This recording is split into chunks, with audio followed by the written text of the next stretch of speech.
You are listening to a free version of the Majority Report with Sam Steeder. To support the show and get another 15 minutes of daily program, go to majority.fm, please. The Majority Report with Sam Steeder. It is Thursday, March 23rd, 2017. My name is Sam Steeder. This is the four-time award-winning Majority Report.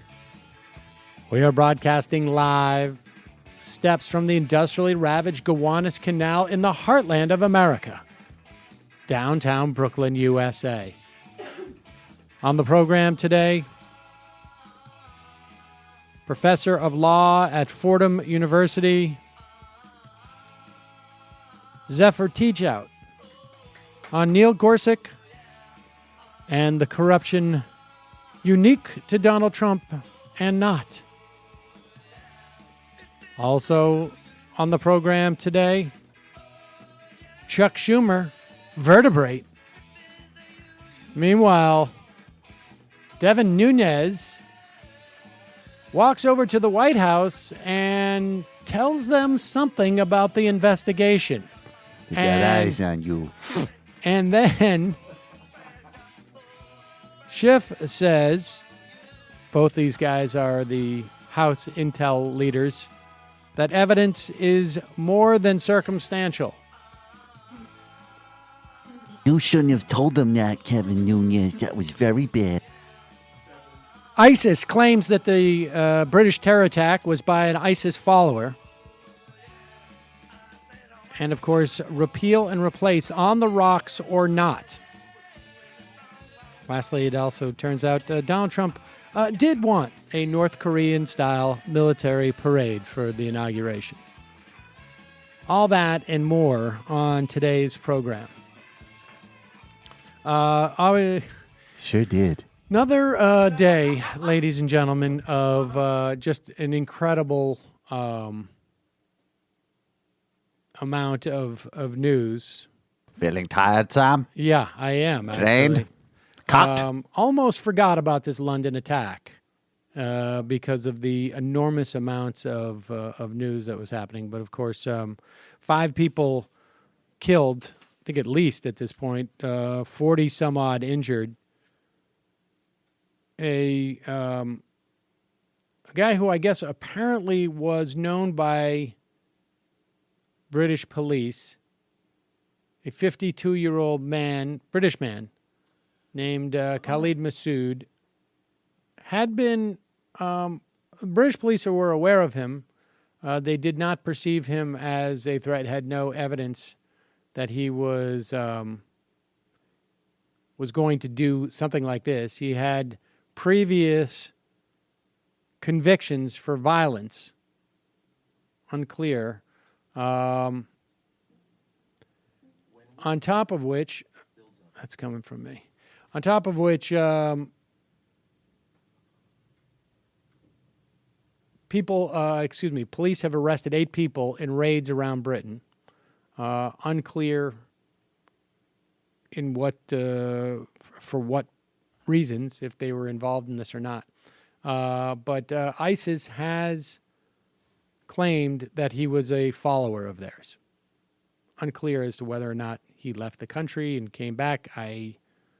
My sense is that's unlikely because they were not on top of this guy in that way. But we will wait for more information. Meanwhile, in this country, just another insane day yesterday where, and we'll get to Gorsuch, obviously, with Zephyr Teachout in just a moment. But sometime around 2 or 3 p.m., Devin Nunes, who is the Republican leader of the Senate Intelligence Committee, House Intelligence Committee. And the Intelligence Committees, as you probably know, are considered to be the most bipartisan of all the committees.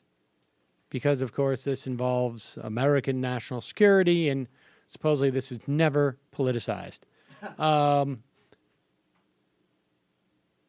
We've theorized here that James Comey did not want to tell or the reason why James Comey did not, even in closed session, confirm or deny the existence of an investigation to the House Intelligence Committee up until basically the other day was because Jeff Sessions, that Comey was afraid that Nunes would tell someone in the Trump administration, because this was a guy who was so closely affiliated with Trump that he was part of the transition team. And Comey did not go in front of the House Intelligence Committee until Jeff Sessions was safely recused and could not quash the investigation. And then Devin Nunes yesterday, and it's sort of unclear because he's been really unclear about it, was given information from a member of the intelligence community who was not a leader in the context of the intelligence community, which showed that the Trump administration, and including Donald Trump himself, were incidental. There was perhaps intelligence, a wiretap, or were incidentally picked up on a wiretap. So presumably, if we can make out what Nunes is saying, that these members of the administration were in conversation with people who were being surveilled. Nunes kept sort of changing his story. And frankly, we don't know if that's actually what he told the president in the White House. We just know that he went over there to tell them something without telling any of his other colleagues, told the press. And so if what he's saying is true, he was leaking information from an investigation, which apparently, according to the Republicans the other day, is one of the worst things you can do. It's one of the absolute worst things you can do. And then Adam Schiff went on television and said, yeah, remember how I said the other day we have circumstantial evidence? And he used, we'll play the audio of this later. Well, we got more than that.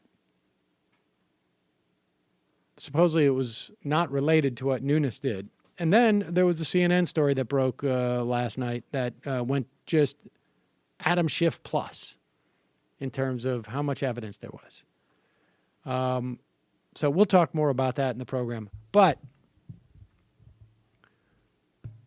the good news is that in the wake of the Gorsuch hearings, in fact, I think they're still going on. I think there are Gorsuch hearings right now where they're hearing from witnesses, people who were on the wrong side of some of the key cases that we'll talk about with Zephyr Teachout.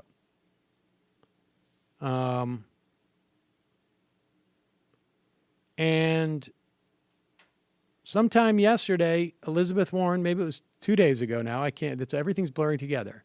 Elizabeth Warren said, there's no way we should be allowing, following the revelations on Monday, we should be allowing a president under federal investigation to have a lifetime appointment to the Supreme Court.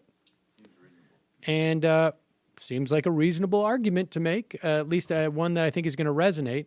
And here is Chuck Schumer, not the most liberal member of his caucus, but the leader of his caucus, going out and making a pronouncement that I imagine he would not make unless he had some reason to believe that he could deliver in terms of the votes needed for a filibuster. And here is Chuck Schumer on the floor. The Supreme Court matters a great, great deal. It matters for workers who want to protect both their lives and their jobs, for employees who need to be able to seek redress for discrimination, for parents who want their kids to get a fair shake in the education system. It is with all this in mind that I have come to a decision about the current nominee. After careful deliberation, I have concluded that I cannot nomination to the Supreme Court. His nomination will have a cloture vote. He will have to earn 60 votes for confirmation. My vote will be no, and I urge my colleagues to do the same. And so here he is setting it up. He's going to have to earn 60 votes,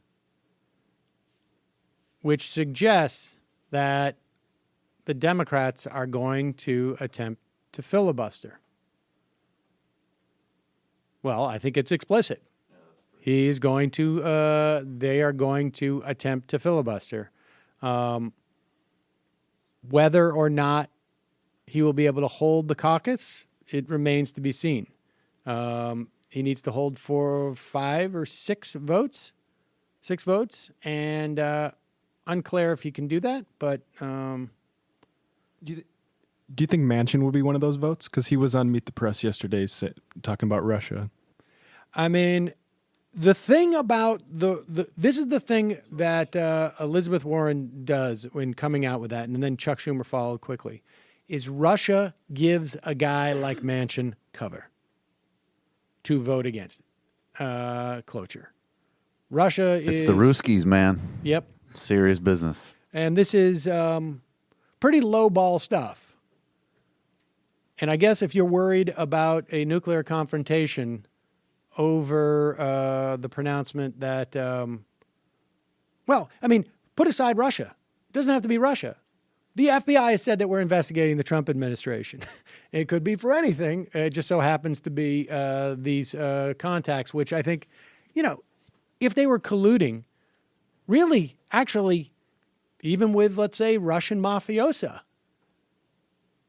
Even them. Even if it was like Italian mafiosa. Even those guys. Who'd have thunk it? Colluding with them to hack into the DNC servers, that's still a problem and should not end up probably causing World War III. How ironic would it be if it did somehow end up involving the Italian mafia and it was literally a fat guy in New Jersey that hacked into it? Exactly. That would be how I'd love all this all to end. I think something like that is, at least from the perspective of the Trump administration, I have a feeling if any of this is true, I imagine that's what it was. They were colluding, if it's true. I don't know if it is. But if they were colluding with somebody that they didn't realize they were talking to Russian agents, they were just talking to Russian mafia. You think you're dealing with the mafia, and then you think they're dealing with what do they wear, name tags? You think you're dealing with the mafia. It's a government. Totally unfair. Fake Totally mafia. unfair. Fake mafia. I've been dealing with the mafia I've been saying for years. Fake mafia. That's what I've been saying. And so I call it the fake mafia because they're government. If it helps for a couple of votes on filibustering Gorsuch, I'm all for it. And then the ball will be in Mitch McConnell's court, and he will have to either they'll have to nominate somebody else, and the beauty of that is, of course, it's not about Gorsuch at that point, right? For those half dozen votes, it's about the FBI investigation. Or he's going to have to nuke the filibuster for the Supreme Court to place on the Supreme Court a nominee of a president under FBI investigation, which, if I had to bet, is exactly what he's going to do. But at least there will be some political value to the Democrats down the road if he does that. All right, we're going to take a quick break. When we come back, Zephyr Teachout.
We are back. Sam Seder on the Majority Report on the phone. It is a pleasure to welcome back to the program Professor of Law, Associate Professor of Law at Fordham University, and a former gubernatorial and congressional candidate in the state of New York. And full disclosure, I voted for her in both those races. Zephyr Teachout. Zephyr, welcome to the program. Wonderful to be back on.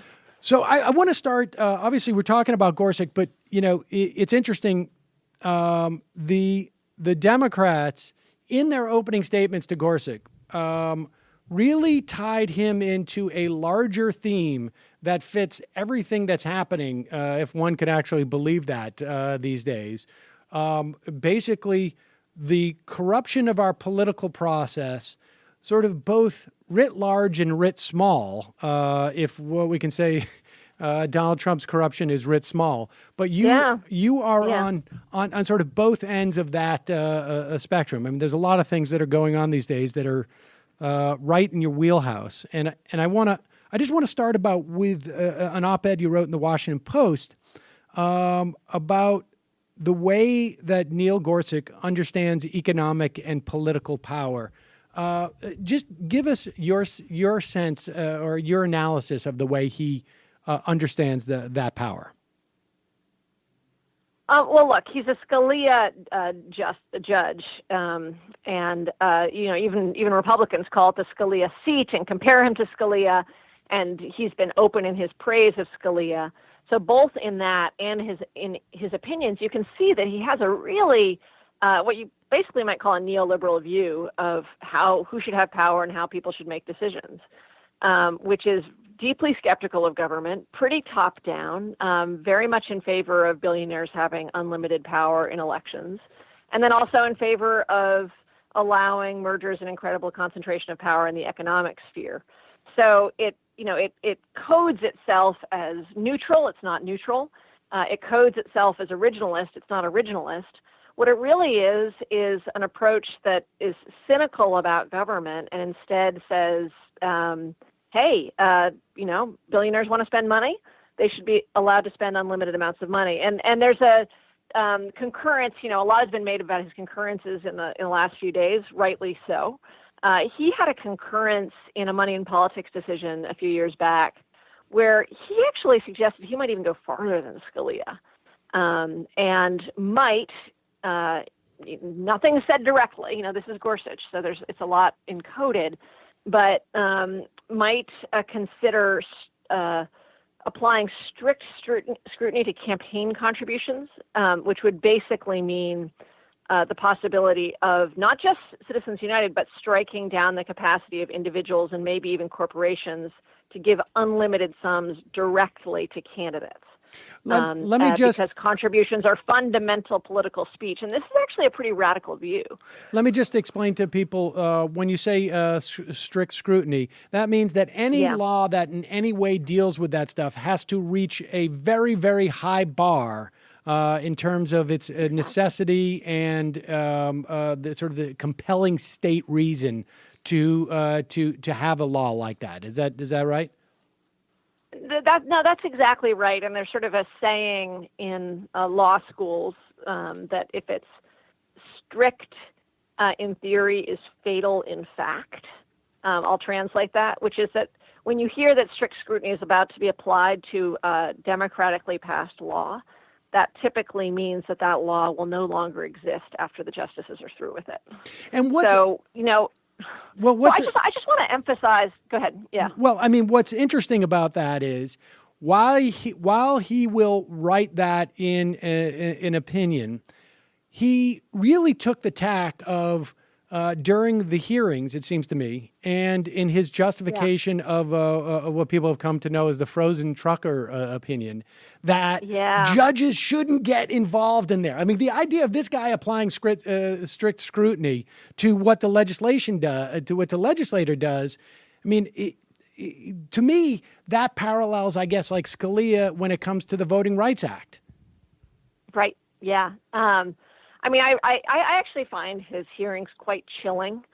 Speaking of Trans Am, so you mentioned the frozen trucker case. This is the case where Judge Gorsuch dissents, and we can go into the facts. Yes. But his defense of that case at the time, in the text of his dissent, and now, and this is a case in which a trucker repeatedly calls for help in sub-zero temperature, falls asleep with a numb and wakes up with a numb torso. He cannot feel his feet. He waits. His company tells him not to move. And he ultimately, after waiting for hours in sub-zero temperature, unhitches the trailer that he's attached to so that he can drive to warmth. Right. The trailer, we should say, fired. in terms of facts, the trailer was basically jammed. The brakes were locked on the trailer itself, but not on the cab, on the truck. And so he unhitched it so that he could. He's doing the right thing. Right. Yeah. So that he could get to. So he's doing to get to warmth. And he first stops because it's extremely dangerous to have the trailer, the jammed up trailer on the road. So he pulls over, which is the right thing to do for public safety, calls, and there is a federal law that deals with this, which says, so he gets fired. He gets fired for disobeying orders, for actually leaving the trailer. And the federal law that deals with this says that, no, you can't actually fire an employee who refused to operate a vehicle when the employee has a reasonable fear of serious injury. And what the majority says is, in that case, is very reasonable reading of this, is that he was refusing the operating instructions of his company, and he had a reasonable fear of injury. So you can't fire him for it. And what Gorsuch says is that he did not refuse to operate the vehicle. He, in fact, drove the vehicle to warmth. But what's I think really chilling about this is that Gorsuch claims he's using a technical approach, just purely technical, just reading the text of the statute. Because look, he actually drove the vehicle. That's what he says in his dissent. But actually, driving is not the language of the text. It's operating.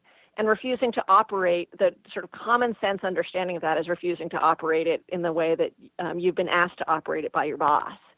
So he claims textualism, but in fact is willing to bring his own very original interpretations to bear. And in that way, he really reminds me, I think he's a deep Scalia-ist, but reminds me of Judge, now Justice Roberts, who said he was going to only call balls and strikes, and then actually invented a new doctrine that had not existed before in striking down the Voting Rights Act. So what's chilling about it is that the facade of neutrality is just blatantly false. There's nothing neutral here. There's nothing. He's not just being a technical robot. He's actually he's going out of his way to interpret a statute in a way that doesn't make sense. And the issue there in terms of implicating the Chevron doctrine, which was a doctrine developed in this case involving Chevron, where an agency, when you have a question, in this instance, what does it mean to operate a vehicle that is a commercial vehicle? What does it mean to operate a vehicle? That the agency it basically determines what that is. And so it's not just that he's getting that picky with and redefining operate as to mean just drive, but it's that he's overruling an executive agency, which is sort of the professional bureaucracy and basically how, the legislature uses this, right? Because you don't want the legislature to sort of get into the nitty-gritty of what constitutes operations of a trucker trailer unit, and he overruled that, which basically undercuts the ability of just broadly speaking regulation in our country. Yeah, so what just to sort of repeat, and then I want to point out something that I find particularly disturbing in this area, is that there's a long-standing doctrine, this is, as you refer to, the Chevron doctrine, that says basically when applying, we're going to defer to experts within an agency when they themselves interpret their own statutes. Now, I actually think there's a really rich debate around Chevron. What is really striking is that Gorsuch pretends in a bunch of other areas to be a absolute adherent to precedent and uses precedent as something to hide behind, as a shield to say, I was just following precedent. And we can talk about his the case involving the autistic student to show how he doesn't do that when he says he is. But he says, I'm just following precedent. I'm not bringing any independent, original thinking to bear. But that's just not true, because everybody understands, and he's very open in a series of dissents and concurrences and opinions, that he is skeptical of this general approach towards deferring towards federal agencies. So even if you, and I actually might be more willing than others on the left to, certainly not to overturn Chevron, but to talk about the scope of Chevron deference. But what I'm not willing to do is to say, Judge Gorsuch, you get to, in some areas, say it's just precedent, and in other areas bring your own original thinking to bear and be very open about it. So in the trucking decision, he is, and in several other decisions, he's basically defying Supreme Court precedents, not merely following it. So when he says, I don't want to weigh in on Citizens United, I'm not going to tell you, Roe versus Wade is precedents, I'm not going to tell you how I'm going to weigh in on those things, those kinds of responses, I believe, in the crisis moment we're at in our democracy, where the Supreme Court plays such a central governance role, is not acceptable. Our Supreme Court has too much power for us to accept the non-answers from justices. And I think a lot of people, I think it's unfortunate, actually, a lot of the press, with lots of good exceptions, have sort of treated this like we're still in the 80s, everything's fine, the world's working, not that we're in a crisis, and therefore we should apply the same standards that we did in the 80s of sort of letting these justices go, not almost applauding them for their success in non-answering questions, saying Gorsuch had a great day because he didn't answer any questions. But this is a little bit off topic. But don't you think that? But don't you think that's a problem with the legal profession? I mean, because the greatest amplifiers of that perspective, it seemed to me, are attorneys who are like so impressed with I was wondering what you're saying, but I've certainly seen it with my colleagues. It's a kind of default saying, well, he's smart, therefore he should be our Supreme Court justice. And it seems to me, and I got to tell you, but it seems to me, Justice Scalia was smart, but he certainly did a good job on taking a knife to our democracy. Well, I mean, it seems to me that there is a sort of there's a little bit of denial within the legal profession of what has happened to the Supreme Court. I mean, that has been my my experience and my observation really since the Gore v. Bush.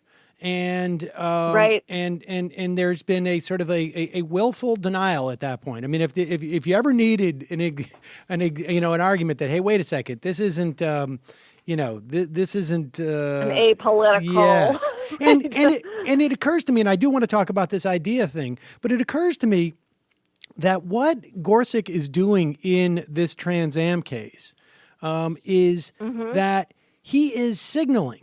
Right? Because a guy this age now, his age in particular, knows if he is on a track, he knows he's got to watch out for certain things, right? Like on the left now, you can't work for the ACLU if you really want to be a Supreme Court justice, right? That day is gone now. People are worried about that because this will be brought up. For a guy like Gorsuch, when he focuses on that word operate and basically questions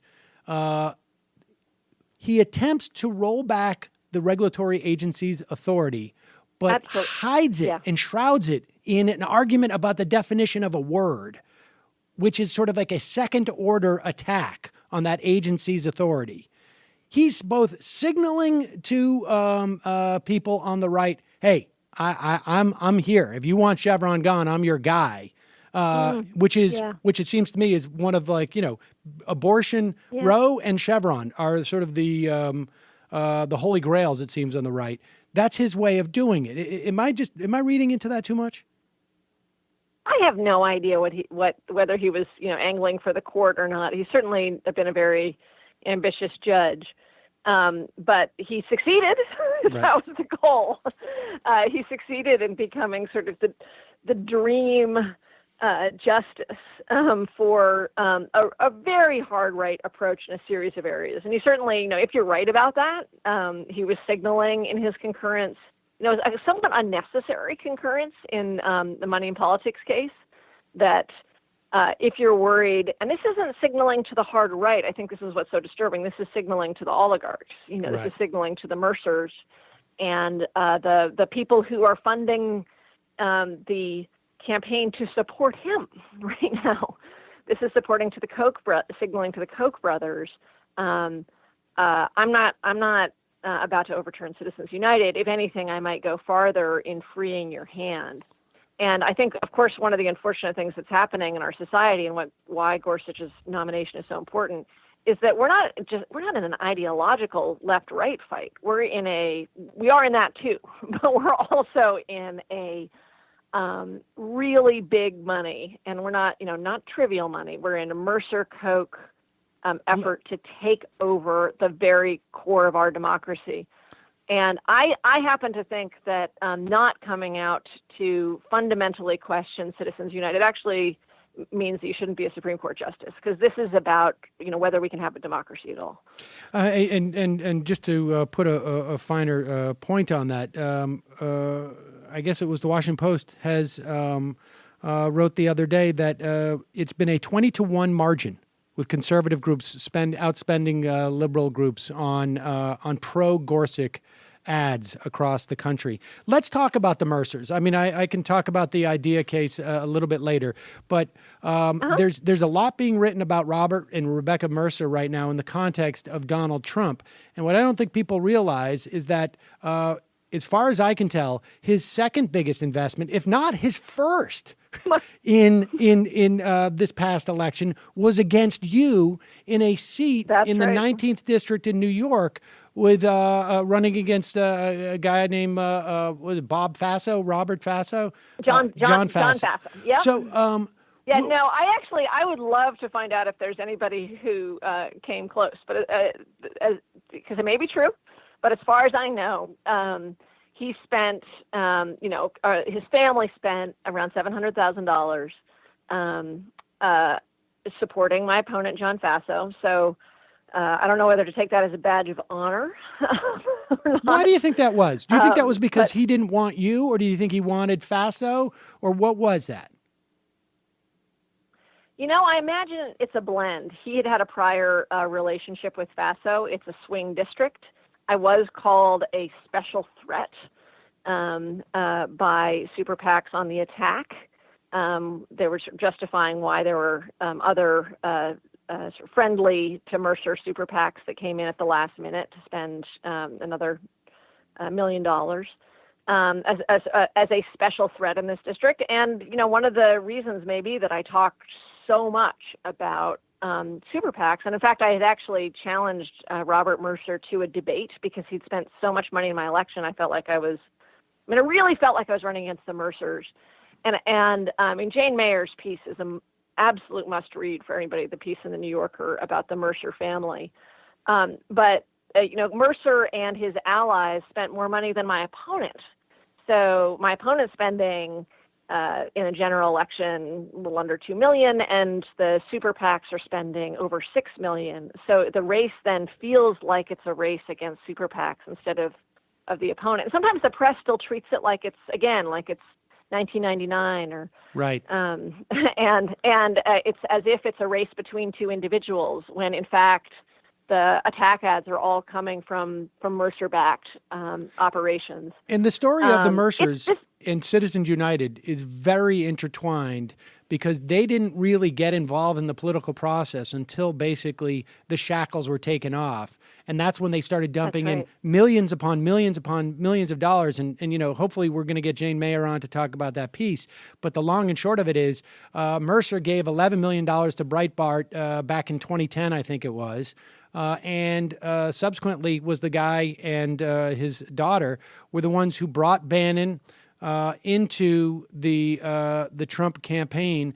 Rebecca Mercer, I think, still has an office or had one during the transition, and these folks are the embody the heart of what Trumpism is in many respects. And we don't have too much time because I wanted to get into also your involvement. And they're deep. I mean, they're fundamental, not philosophical anarchists, but just anti the existence of government. Yes. And really wanting to dismantle the whole thing. And around Citizens United, you're talking about the problem with lawyers before.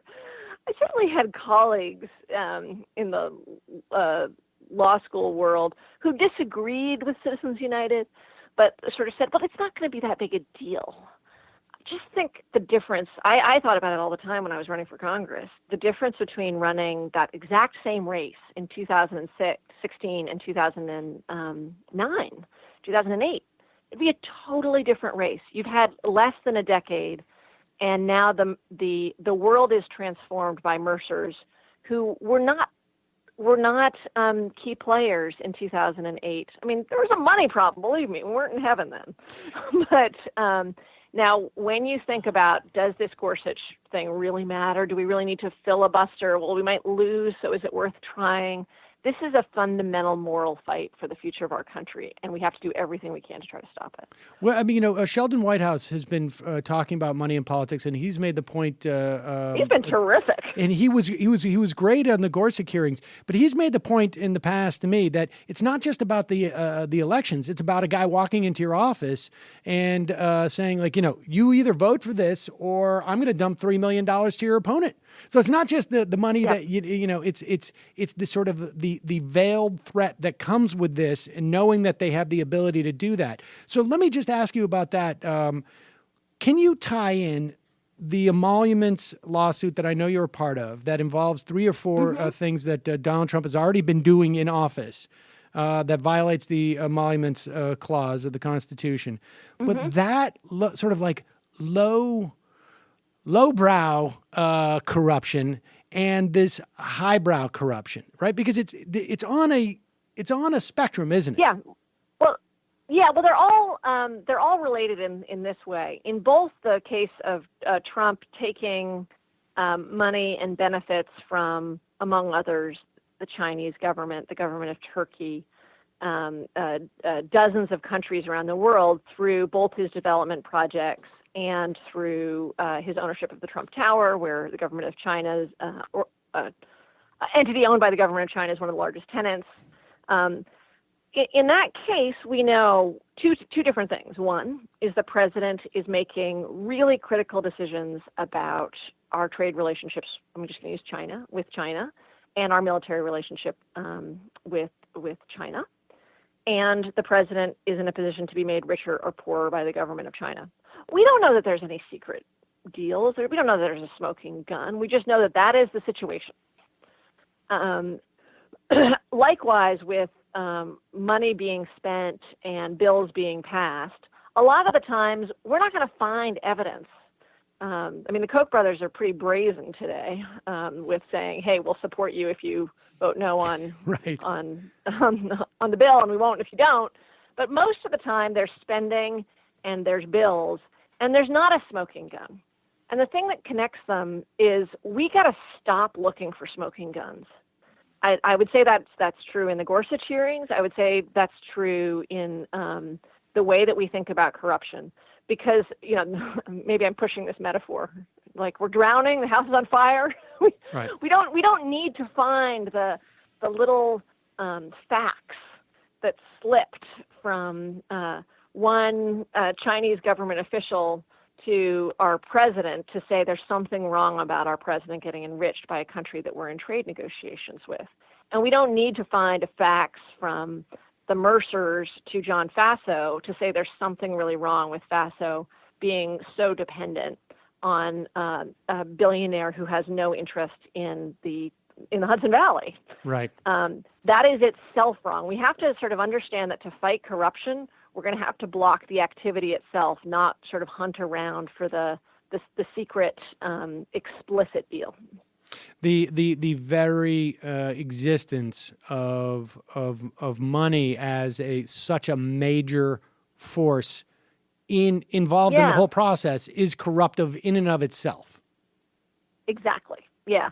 And it's corruptive for two reasons. One is it's really rare that either of two parties for a bribe come forward and confess. It's not really sort of done that you take a bribe and then say, hey, by the way, I took a bribe. So it's one of a kind of activity that's really hard to uncover, even when it is pretty open. And the other is, come on. I mean, human nature tells you that when your job's dependent upon somebody else liking you or not, you're gonna work for them essentially. So you shouldn't have to need that explicit favor to have influence, and we've certainly seen that across the board in our Congress. In that bribe scenario, we have at least one example of a guy who was actually sort of basically paying that money, who conceded that's why he did it, and he's now the president of the United States, working it probably from the other angle. Zephyr Teachout, thank you so much for your time today. I know you gotta run, but I would love to do this again. Really appreciate it. Wonderful. It's a pleasure to be on. Great to talk to you. Have a great afternoon. Okay, you too. Thanks again. All right, folks. Before we go, I do want to cover. We didn't have the time to go over it with Zephyr Teachout, but I do want to talk about this idea ruling. And this was an opinion that came down from the Supreme Court we only have 8 justices right now. It was not a split court at all. It was actually a unanimous decision by the Supreme Court that came down and basically, I think this was just a coincidence,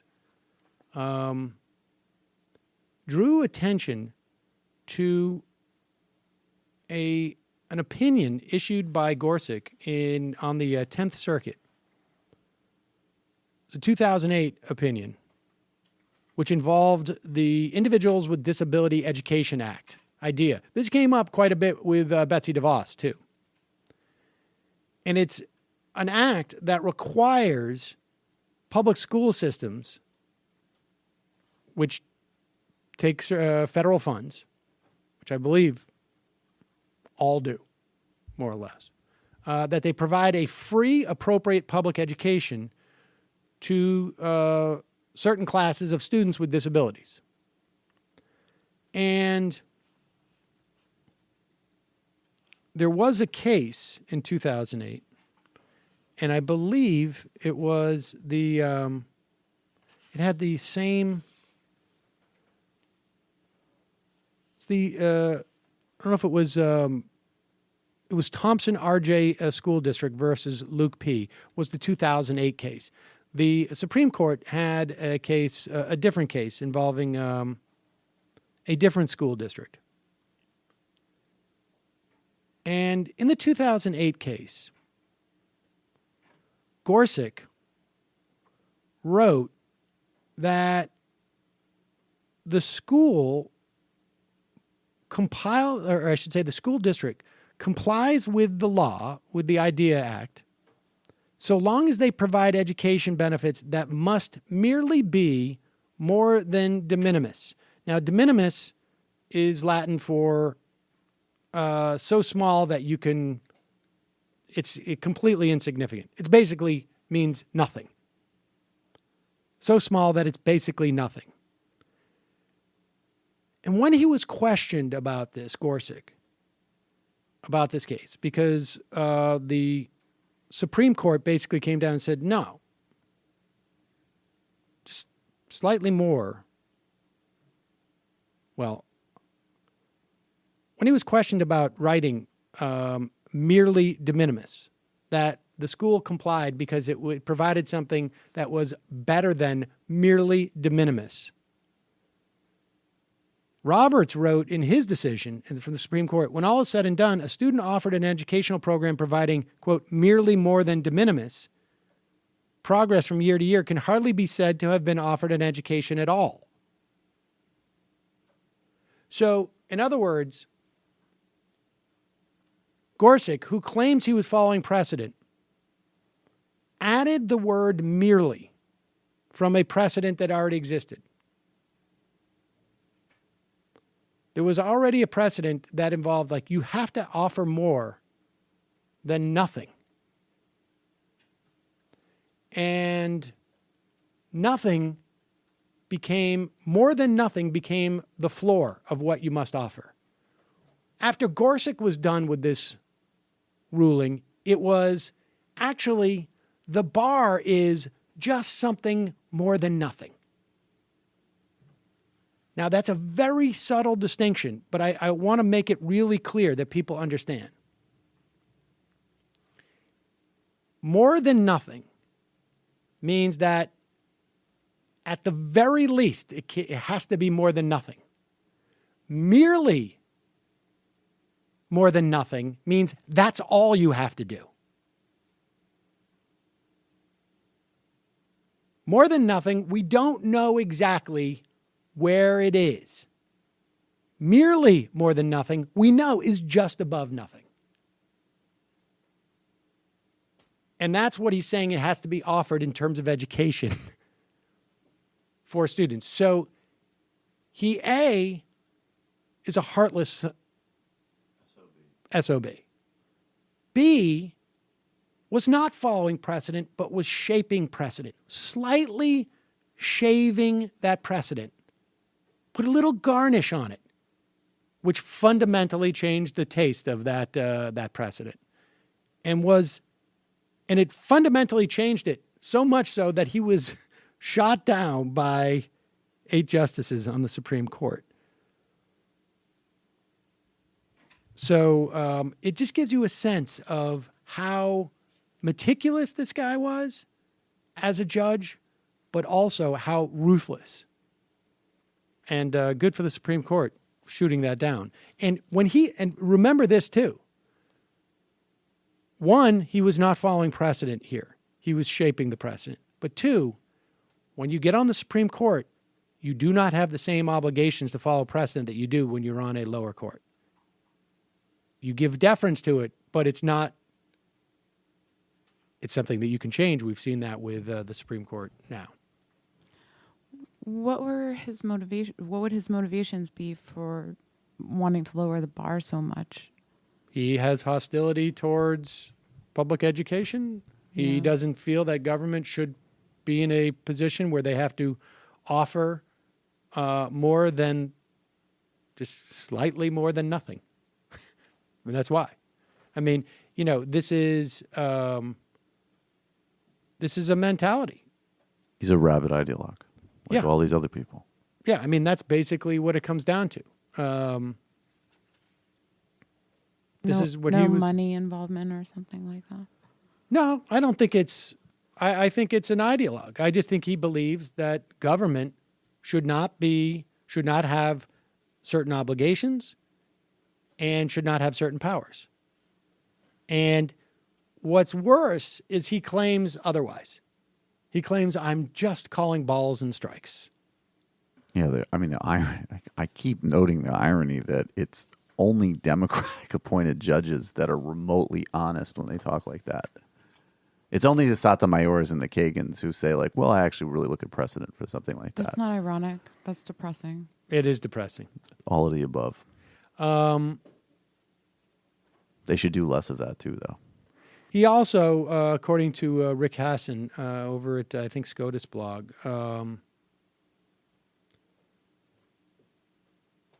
specifically misrepresented what the Citizens United holding was, saying that Congress has room to enact expenditure limits if they want to. And he said this: I think after Citizens United made clear that quid pro quo corruption remains a vital concern and a subject for potential legislation. Okay, so that's what Zephyr Teachout was talking about, where you have evidence of an actual bribe. I give you this, you give me that. He's saying that's still obviously a vital concern and subject for potential legislation. He says, and I think there's ample room for this body to legislate, even in light of Citizens United, whether it has to do with contribution limits, whether it has to do with expenditure limits, or whether it has to do with disclosure requirements. The court has indicated that proof of corruption can be demonstrated and a different result may obtain on expenditure limits. And so he's saying if there was proof of corruption, not a quid pro quo, but the type of corruption that, like, the Koch brothers said they're going to give money for people who vote a certain way. He's claiming that the court left open room for that type of legislation to attack that. Hassan says this is incorrect. In American Tradition Partnership v. Bullock, the Supreme Court majority, same majority in Citizens United, held that it would not consider evidence of corruption to justify a spending limit. It would not.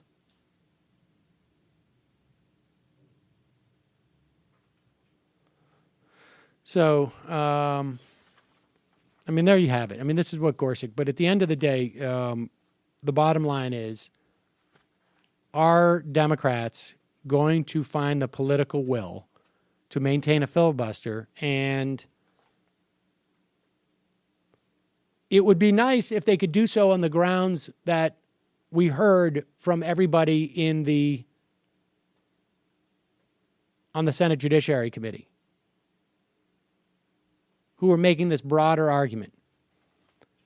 And I think all of those 7 or 8 Democrats are going to be voting, I would imagine, for a filibuster, to not vote for cloture. Feinstein, we'll see. But if it takes, the FBI is investigating the President of the United States, so maybe we shouldn't give him a pick to get another 4 or 5 on board, I'm down with that. That's what politics is about. My hopes that Joe Manchin was going to be my favorite Democratic senator were never. They never materialized. I never even had the hopes. I think it was when he was shooting the carbon tax with a semi-automatic weapon for his ads for his election, and I knew this guy wasn't going to be my buddy. Yeah, I can't see you two at the commissary together. No, we wouldn't hang out at the commissary. I'd take his pudding. Pudding. I love pudding. So Jews always snagging my pudding at the commissary. Now I can't stop using that word myself. God, I'm not going. The hell? I used to call it the food room. I used to call it the goddamn cafeteria. What's this commissary? Were you in Soviet times? With this said, what's going to be nice is that we're going to have such a funny justice, such a real human being on the court with Gorsuch. I mean, this guy, he's so down to earth and so like, one of the guys. Just sit back and listen to a compilation put together by GQ of just how funny and self-effacing this guy is. I mean, this is honestly like, if you've seen Westworld, like, they have generations of robots. And the early generations of robots just couldn't quite get there. They just didn't seem human. They were stuck in the uncanny valley. Yeah. That's such a good one, Sam. And Gorsuch, it's like, the guys who were training him to do this were like, if we only had like 3 or 4 more years, we could maybe get this guy to come off as if any of this was sincere. But listen to this compilation. The world's most awkward portrayal of a human being that I've ever seen. I'm not an algorithm. They haven't yet replaced judges with algorithms, though I think eBay's trying. Whenever a lawyer says I'm just a lawyer from a small town, watch out. He's about last time you got to watch your wallet because it's gone quickly. And I'll never forget my first day on the job.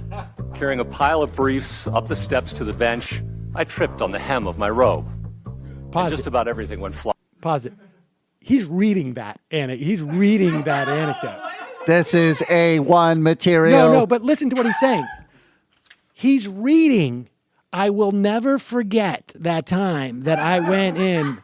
He would never forget it so much that he actually had to have that story written down for him. That is correct. That time that I tripped on my robe to show you that I'm not one of those highfalutin men in a black robe and take myself seriously. I have been trained to destroy children's educational futures, let workers get hypothermia, and relate relatable anecdotes. On the job. Carrying a pile of briefs up the steps to the bench, I tripped on the hem of my robe. And just about everything went flying. Pause for laugh. I used to say she could teach a monkey how to read. I think she did. Me. I remember sitting next to the fire in his Oxford office. It's like something out of Harry Potter. And he always had a coal fireplace burning, and sometimes whether I was being raked over the coals. I wrote this 800-page book on. Makes a great doorstop, gift for Christmas. I cut a really bad deal on royalties. The robe does mean something to me, and not just that I can hide the coffee stains on my shirt. What is a judge going to be bounded by? Well, Senator, I hope it isn't what he had for breakfast. I get constipation. You know, he did also say, he did make a point. Every time somebody brought up the Supreme Court hearing,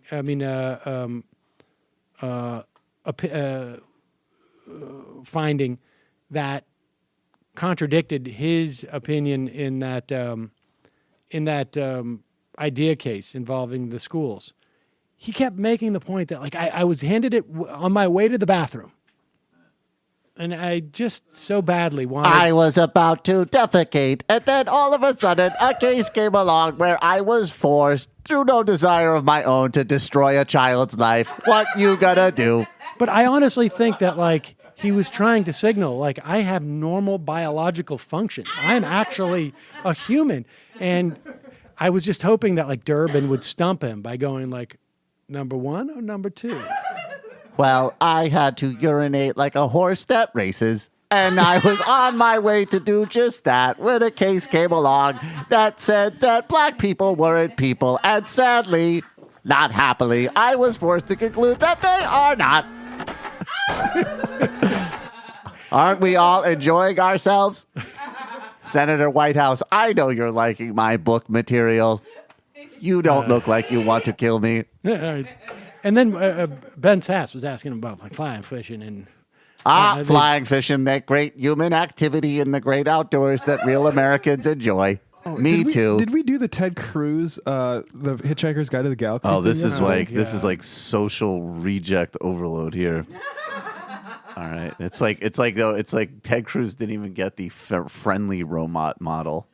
All right, well, look, we got to take a break and head into the fun half of the program. Folks, your membership makes this show possible. You can become a member at jointhemajority.report.com.